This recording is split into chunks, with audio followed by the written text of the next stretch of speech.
what does this from the heart thing mean? Sometimes devotees,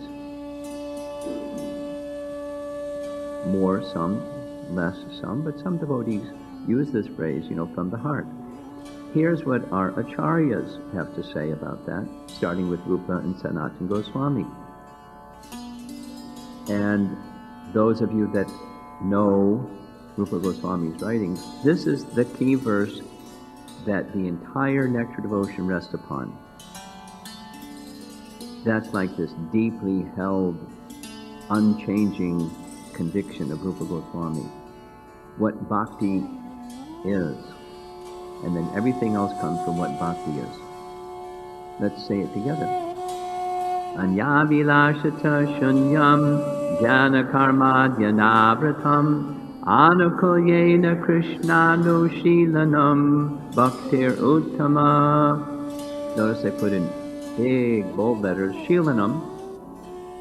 That's the verse, and Prabhupada's translation of it includes the highest bhakti, that's bhaktir uttama, is defined as continuous service or emotions directed towards Krishna.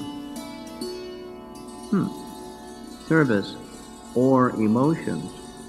So actually, this is Jiva Goswami's rendering, because Jiva Goswami, student of Rupa Goswami, made commentary on Bhakti Rasamrita Sindhu, and here's from his commentary. This word Anushilanam, because Krishna, Anushilanam. So Anushilanam must be understood only through the sense of its verbal root. I'm not a Sanskrit scholar, but I've heard it said many times in Prabhupada's teachings. Dhatu means verbal root. You understand a word from its dhatu, verbal root. Kind of sensible. There's a tree, and the tree manifests from the root. So if you understand the root, you can understand the tree.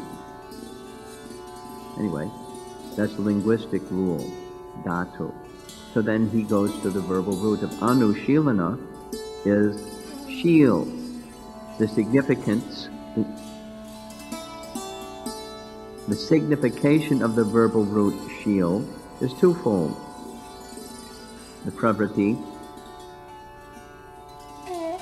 expressing action, that's what you see, worship, practice, serve, and nivritti, expressing the non-action, or to be intensely absorbed. That's the emotion part.